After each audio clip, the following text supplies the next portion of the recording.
मेरा नाम प्रिया है। आज मैं आपको अपनी कहानी सुनाने वाली हूँ। आज ही मेरी शादी रवि से हुई है। शादी एक अच्छे बड़े घर में हुई। पैसों की कोई कमी नहीं थी। मैं और मेरे पिता अपने आप को बड़े ही खुशकिस्मत मानते थे कि हमें ऐसा घर मिला। सभी रिश्तेदार भी कह रहे थे कि प्रिया के तो भाग खुल गए, किस्मत वाली है। हम लोग उनके मुकाबले कुछ भी नहीं है। पिताजी के पुराने परिचित होने की वजह से मेरी शादी उस घर में हो गई। शादी के बाद मैं पहली बार उस घर में गई। घर में जाते ही मुझे पता चला कि वो लोग कितने बड़े हैं। घर बहुत बड़ा था। पहली बार था जब उनका घर मैंने देखा था। सब कुछ बहुत अच्छा था। सुहाग रात का समय आ गया, लेकिन उसके पहले मेरी सास रंजू और ननद मुझे अकेले में ले गई। मेरे समझ में नहीं आया। मुझे लगा कुछ बात करना होगा। उनके चेहरे उतरे हुए, डरे हुए थे, जैसे कि कोई बात वो मुझसे कहना चाहते हों। मैंने उन्हें पूछा, क्या हुआ? आप दोनों इतने डरे क्यों हैं?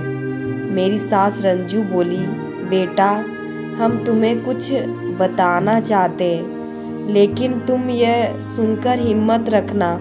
साथ ही मेरी ननद शालिनी भी बोली कि अब हम जो तुम्हें बताने वाले हैं वो बात हम तीनों के बीच में ही रखना। यह बड़ा घर है, यहाँ बात फैलते ज़्यादा समय नहीं लगता, और वो बात सबके सामने आ गई तो हमारे घर की इज्जत मिट्टी में मिल जाएगी। अब तुम इस घर की बहू हो और तुम्हें इस घर का मान रखना होगा। उनकी बातें सुनकर मैं सच में थोड़ा डर गई। मुझे समझ नहीं आ रहा था कि वो लोग क्या बोलना चाह रहे हैं। मैंने कहा, आप बताएं, मुझे क्या बात क्या है? मेरी सास रंजू बोली कि बहू, मेरा बेटा मर्द नहीं है। उनकी यह बात सुनकर मेरे होश उड़ गए। उन्होंने कहा कि मैं जानती हूँ कि तुम सोच रही होगी कि फिर हमने तुम्हें क्यों फंसाया, लेकिन हमारी भी मजबूरी है। हम यह बात ऐसे बता नहीं सकते थे, वरना सभी को पता चल जाएगी। मेरा बेटा रात में अक्सर बाथरूम में ही रहता है।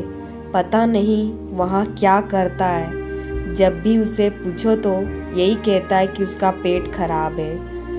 कमरे में जाने के पहले अपने पति के लिए यह बातें सुनकर मुझे समझ में नहीं आ रहा था कि मैं क्या करूं।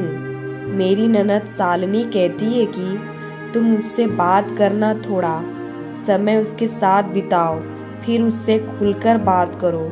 अगर कुछ हो सकता है तो हम जरूर करेंगे। हम तुम्हारे साथ हैं, तुम्हें अकेला नहीं छोड़ेंगे। सुहाग रात वाली रात यह सब सुनकर मैं अपने कमरे में जा रही थी। मुझे अब डर लगने लगा था। मैं कमरे में यही सब सोच रही थी कि मेरे पति रवि कमरे में आए, कमरे का दरवाज़ा बंद किया और दरवाजे से ही पेट पर हाथ लगाते हुए आए। बिस्तर पर मेरी तरफ पीठ करके बैठे और बोले कि उनका पेट खराब है, और कुछ ही सेकंड में वो उठकर बाथरूम में चले गए। बिल्कुल वैसा ही हुआ जैसा कि मेरी सास रंजू ने मुझसे कहा था। पेट खराब हो तो थोड़ी देर बाद वो बाथरूम से बाहर आ जाते हैं, लेकिन वो करीब 2 घंटे तक बाथरूम में ही रहे। मैं बाहर चुपचाप अपने बिस्तर पर बैठी रही। उन्हें मैंने आवाज़ भी नहीं दी। बस यही सब सोचते सोचते मैं बिस्तर पर लेट गई। करीब 2 घंटे बाद वो बाथरूम से निकले। मेरा अब उनसे बात करने का मन ही नहीं था। मुझे लगा कि मेरे साथ धोखा किया गया। वो भी चुपचाप अपने बिस्तर की साइड पर जाकर सो गए। सुबह मैं अपने आप को खुशकिस्मत मान रही थी और रात होते होते अपनी किस्मत को कोसने लगी। सुबह मैं जल्दी उठी, बाथरूम में गई। बाथरूम में जैसे ही गई मेरे होश उड़ गए, क्योंकि बाथरूम में एक नई नाइटी थी, साथ ही मेकअप का सामान। ये सब क्या था मुझे समझ नहीं आ रहा था। एक ऐसे इंसान से मेरी शादी क्यों करवा दी। सुबह मेरी सास रंजू और ननद ने मुझसे पूछा, क्या हुआ बेटी रात में। मैंने कहा वही जो आपने बताया था। यह कहकर मेरे रोने लगी। मेरी ननद ने कहा, माँ मैं कह रही थी ऐसे किसी लड़की की जिंदगी खराब मत करो, लेकिन तुम सभी ने मेरी बात नहीं मानी। अब ये क्या ऐसे ही घुट घुट कर यहाँ रहेगी। मेरी सास रंजू बोली कि बेटा तू जो भी फैसला लेगी हम तेरे साथ हैं, लेकिन तुझे यह वचन देना होगा कि यह राज तेरे मुंह से नहीं निकलेगा। अगली रात फिर वो कमरे में आए। मुझे अब उनकी तरफ देखने का मन भी नहीं हो रहा था। मैं चुपचाप अपना बिस्तर करके अपनी साइड पर सो गई, क्योंकि अब बात करने को रखा क्या था। उन्होंने भी अभी तक कुछ बात नहीं की। उसकी वजह भी मैं जानती थी। थोड़ी देर वो बिस्तर पर बैठे रहे और फिर उठकर वो बाथरूम में चले गए। मैं समझ गई थी कि वो क्या करने गए। थोड़ी देर बाद बाथरूम से चीज़ें गिरने की आवाज़ आने लगी, कुछ टूटने की। थोड़ी देर बाद वो आवाज़ रुक गई और इस बार वो जल्दी ही बाथरूम से बाहर आ गए। आकर बिस्तर पर सो गए। हमारे बीच कोई बात नहीं हो रही थी। मैं तो ये सोच रही थी कि मैं क्या करूं। यही सब सोचते सोचते नींद आ गई। सुबह जल्दी उठी और फिर मैं बाथरूम में गई, लेकिन इस बार बाथरूम में जब गई तो सब कुछ बिखरा हुआ था। नई नाइटी को फाड़ दिया था। मेकअप का सामान बिखरा हुआ था। बाथरूम में कचरे में एक कागज भी था जिस पर लिखा था, टू माय ब्यूटीफुल वाइफ। मेरे मन में अब शक आया कि ये सामान और कपड़े कहीं मेरे लिए तो इन्होंने नहीं रखे। लेकिन फिर मैंने सोचा कि मेरी सास और ननद शालिनी मुझसे झूठ क्यों बोलेगी। अभी भी मैंने उनसे कुछ बात नहीं की। सुबह मेरी सास रंजू और ननद शालिनी फिर मुझसे सहानुभूति जता रही थी। मुझे उनकी बातों से लगा कि वो चाहती है कि मैं रवि को छोड़कर इस घर से चली जाऊं। मुझे अब मेरी सास रंजू और ननद शालिनी पर शक हुआ। मैंने घर की पुरानी नौकरानी से बात की।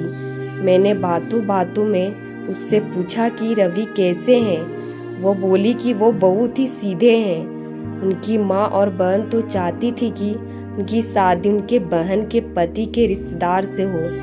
बहन और माँ तो बहुत ही कोशिश किए, लेकिन उनके पिता नहीं माने और उन्हें दोस्त के परिचित यानी कि आपसे शादी करवा दी। वो दोनों तो आपकी शादी के खिलाफ थे। कई दिनों तक घर में विवाद भी होता था, लेकिन तुम्हारे पति रवि ने कहा कि पापा जो बोलेंगे वही करूँगा। मुझे अब पता चल गया था कि मेरी सास रंजू और ननद शालिनी मुझे क्यों भगाना चाहते थे। इसलिए उन्होंने मुझसे झूठ कहा था। उन्होंने शायद रवि को कुछ कहा होगा। रात अब मैं रवि से बात करने का इंतजार कर रही थी। वो कमरे में आए तो उनका मुंह तो उतरा हुआ था। यह पहली बार था जब मैं उनसे बात करने वाली थी। उनके आते ही मैंने कहा, आप मुझसे कुछ बात करना चाहते हैं। वो बोले, अब बात करने को रखा क्या है। पापा का विश्वास था कि वो घर अच्छा है, इसलिए मैंने माँ और बहन की ना सुनकर तुमसे शादी की और तुमसे सच सच छिपाया। मैंने बोला, क्या सच? सच कि तुम मुझसे शादी नहीं करना चाहती थी। तुम्हारी जिंदगी में अभी भी कोई और है। यह बात तुमने ही तो माँ को बताई थी। घर की इज्जत और पापा के कारण मैं चुप हूँ, कुछ कदम नहीं उठा रहा। और मैंने भी देख लिया, सुहाग रात के दिन जिंदगी में बहुत स्पेशल होती है, लेकिन मेरे बाथरूम में 2 घंटे रहने पर भी तुम्हें फर्क नहीं पड़ा। माँ ने सही कहा था कि तुम आवाज़ भी नहीं दोगी, बात भी नहीं करोगी। मैंने बोला, बाथरूम में रुकने को उन्होंने कहा था और वो कपड़े और मेकअप वो मेरी बहन ने रखा था। कहा था पहली रात का गिफ्ट है, तुम्हारे लिए बाथरूम में रखा था। मैं उठकर उनके पास गई और उन्हें कहा, आपको पता है उन्होंने मुझे क्या कहा? फिर मैंने उन्हें सारी बात समझाई। कहा कि वो चाहते थे हम दोनों में गलतफहमियां हो और हम अलग हो जाएं, ताकि वो जो चाहते हैं वो पूरा हो जाए। उन्हें गुस्सा आया, लेकिन मैंने कहा नहीं, अब हम इस बात को यहीं ख़त्म करेंगे और किसी को कुछ नहीं कहेंगे। उस रात मेरी सारी परेशानी और गलतफहमी दूर हो गई। वो थी मेरी सही मायने में सुहाग रात। अगली सुबह मेरी सास रंजू और ननद शालिनी ने मुझसे पूछा कि मेरा क्या फ़ैसला है, मैं क्या करने वाली हूँ। मैंने कहा कि मैं आप दोनों को माफ़ करके एक नई शुरुआत करना चाहती हूँ। आपको मुझसे कोई शिकायत नहीं होगी। मैं एक बहुत अच्छी बहू बनकर दिखाऊंगी। मेरे चेहरे पर मुस्कान देखकर उनके चेहरे उतर गए। ननद शालिनी तो उसी दिन अपने घर चली गई।